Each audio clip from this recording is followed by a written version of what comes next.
C'est vrai que depuis ces propos très pessimistes, souvenez-vous, sur la fin de l'abondance le 24 août, le ton a clairement changé pour Emmanuel Macron, avec une énergie, pardonnez-moi le jeu de mots, qu'on n'avait pas vu chez lui depuis peut-être la campagne présidentielle ou même le Covid. Depuis qu'il est président, il a dû gérer crise après crise et c'est dans ces moments-là finalement qu'il est sûrement le plus à l'aise. Vous vous souvenez peut-être de l'épidémiologiste en chef qu'il était à l'époque du Covid. Eh bien aujourd'hui, on l'a vu très remonté en spécialiste du nucléaire, des gazoducs et même de l'isolation thermique, jusqu'à reprendre d'ailleurs une expression qu'il avait beaucoup utilisée pendant la crise sanitaire. Écoutez. Face au défi qui est le nôtre aujourd'hui, on doit aller beaucoup plus vite dans la production de ces énergies renouvelables. Et donc simplifier les choses drastiquement. Nous sommes en guerre, c'est un état de fait. L'énergie fait partie des instruments de guerre utilisés par la Russie. Et donc, nous devons absolument nous mettre en situation de produire plus vite des sources alternatives. Alors l'Élysée tempère cette phrase que vous avez reconnue, nous sommes en guerre, en expliquant qu'elle concerne uniquement la crise énergétique, une guerre aussi contre le gaspillage. Personne n'est exemplaire, dit Emmanuel Macron. Il faut tous se bouger et il demande aux Français de baisser la clim aujourd'hui et de régler le chauffage à 19 degrés maximum cet hiver. Mais la sobriété ne suffira pas. Les aides seront nettement plus ciblées à partir de janvier, a expliqué le président de la République. Cela veut dire que oui, la facture d'énergie va finir par augmenter pour certains ménages.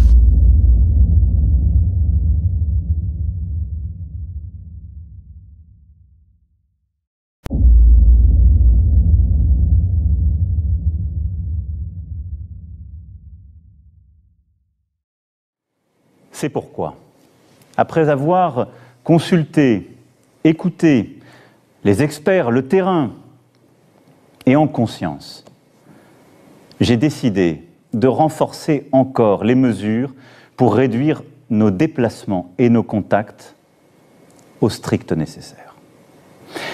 Dès demain, midi, et pour 15 jours au moins, nos déplacements seront très fortement réduits.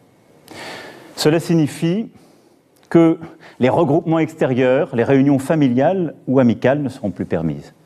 Se promener, retrouver ses amis dans le parc, dans la rue, ne sera plus possible. Le gouvernement précisera les modalités de ces nouvelles règles dès ce soir, dès après mon allocution. Toute infraction à ces règles sera sanctionnée. C'est le plus important. Évidemment, ce soir, je pose des règles nouvelles. Nous posons des interdits, il y aura des contrôles. Mais la meilleure règle, c'est celle qu'en tant que citoyen, vous vous appliquez à vous-même. Et une fois encore, j'en appelle à votre sens des responsabilités et de la solidarité. Dans ce contexte, après avoir consulté le président du Sénat, le président de l'Assemblée nationale, mais également mes prédécesseurs, mes chers compatriotes, je mesure l'impact de toutes ces décisions sur vos vies. Renoncer à voir ses proches, c'est un déchirement. Stopper ses activités quotidiennes, ses habitudes, c'est très difficile. Cela ne doit pas nous empêcher de garder le lien, d'appeler nos proches, de donner des nouvelles, d'organiser aussi les choses avec nos voisins, d'inventer de nouvelles solidarités entre générations, de rester, comme je vous l'ai dit jeudi dernier, profondément solidaires et d'innover là aussi sur ce point. Je sais que je vous demande de rester chez vous. Je vous demande aussi de garder le calme dans ce contexte. J'ai vu ces dernières heures des phénomènes de panique en tous sens. Nous devons tous avoir l'esprit de responsabilité. Il ne faut pas que les fausses informations circulent à tout va. Et en restant chez vous, occupez-vous des proches qui sont dans votre appartement, votre maison. Donnez des nouvelles, prenez des nouvelles. Lisez, retrouvez aussi ce sens de l'essentiel. Je pense que c'est important dans les moments que nous vivons. La culture, l'éducation, le sens des choses est important. Et éviter l'esprit de panique, de croire dans toutes les fausses rumeurs, les demi-experts ou les faux sachants. La parole est claire, l'information est transparente et nous continuerons de la donner. Mais croyez-moi, cet effort que je vous demande, je sais qu'il est inédit, mais les circonstances nous y obligent. Nous sommes en guerre. C'est pourquoi j'ai décidé que toutes les réformes en cours seraient suspendues, à commencer par la réforme des retraites. Dès mercredi, en Conseil des ministres, sera présenté un projet de loi permettant au gouvernement de répondre à l'urgence et, lorsque nécessaire, de légiférer par ordonnance dans les domaines relevant strictement de la gestion de crise. Ce projet sera soumis au Parlement dès jeudi. J'ai vu tout à l'heure les présidents de l'Assemblée nationale et du Sénat afin que ces textes soient votés le plus rapidement possible, afin aussi que la vie démocratique et le contrôle du Parlement continuent dans cette période. Je les en remercie et je remercie tous nos parlementaires en cet instant. Nous sommes en guerre.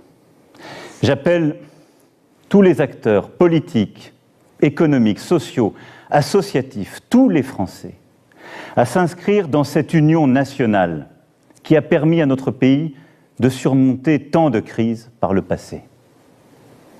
Nous sommes en guerre. Et la nation soutiendra ses enfants. Vous l'aurez compris, vous le pressentez. Cette crise sans précédent aura des conséquences humaines, sociales, économiques majeures. C'est aussi ce défi que nous devons mener. Jamais ils ne doivent mettre en cause l'aide aux plus fragiles, la pérennité d'une entreprise, les moyens de subsistance des salariés comme des indépendants. Pour les plus précaires, pour les plus démunis, pour les personnes isolées, nous ferons en sorte, avec les grandes associations, avec aussi les collectivités locales et leurs services, qu'ils puissent être nourris, protégés, que les services que nous leur devons soient assurés. Pour la vie économique, pour ce qui concerne la France, aucune entreprise, quelle que soit sa taille, ne sera livrée au risque de faillite. Aucune Française, aucun Français ne sera laissé sans ressources. S'agissant des entreprises, nous mettons en place un dispositif exceptionnel de report de charges fiscales et sociales, de soutien au report d'échéances bancaires et de garantie de l'État à hauteur de 300 milliards d'euros pour tous les prêts bancaires contractés auprès des banques. Pour les plus petites d'entre elles, et tant que la situation durera, celles qui font face à des difficultés n'auront rien à débourser, ni pour les impôts, ni pour les cotisations sociales. En outre, afin que personne ne soit laissé sans ressources, pour les salariés, le dispositif de chômage partiel sera massivement élargi, comme je vous l'avais annoncé jeudi dernier, et comme le gouvernement a commencé à le préciser. Pour les entrepreneurs, commerçants, artisans, un fonds de solidarité sera créé, abondé par l'État, et auquel le Premier ministre proposera aux régions aussi de contribuer. Le gouvernement, dès demain, précisera toutes ces mesures. Elles seront en fonction des besoins, des réalités économiques, des nécessités secteur par secteur, évidemment adaptées. Nous serons au rendez-vous pour que notre économie soit préservée dans cette période si dure et pour que l'ensemble des travailleuses, des travailleurs puissent avoir cette sécurité aussi en termes de pouvoir d'achat, de continuité de leur vie. Mes chers compatriotes, la France vit un moment très difficile. Nul ne peut en prévoir précisément la durée. Et à mesure que les jours suivront les jours, que les problèmes succéderont aux problèmes, il faudra, en lien avec les éclairages donnés par les scientifiques, les expériences de terrain, il faudra nous adapter. Régulièrement, je m'adresserai à vous. Je vous dirai à chaque fois, comme je l'ai fait, comme le gouvernement le fait, la vérité sur l'évolution de la situation.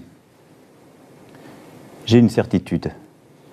Plus nous agirons ensemble, et vite, plus nous surmonterons cette épreuve. Plus nous agirons en citoyens, plus nous ferons preuve de la même force d'âme, de la même abnégation patriote, l'ensemble des acteurs de la sécurité civile, plus vite nous sortirons de cette vie au ralenti. Nous y arriverons, mes chers compatriotes, en étant unis, solidaires.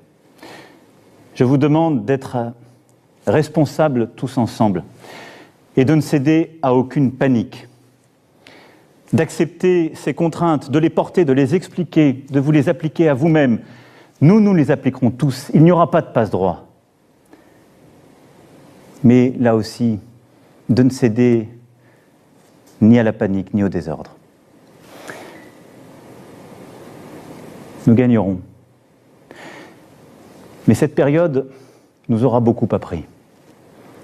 Beaucoup de certitudes, de convictions sont balayées, seront remises en cause. Beaucoup de choses que nous pensions impossibles adviennent. Ne nous laissons pas impressionner. Agissons avec force. Mais retenons cela. Le jour d'après, quand nous aurons gagné, ce ne sera pas un retour au jour d'avant. Nous serons plus forts moralement, nous aurons appris. Et je saurai aussi avec vous en tirer toutes les conséquences. Toutes les conséquences. Y sont-nous, individuellement et collectivement, à la hauteur du moment. Je sais, mes chers compatriotes, pouvoir compter sur vous. Vive la République, vive la France.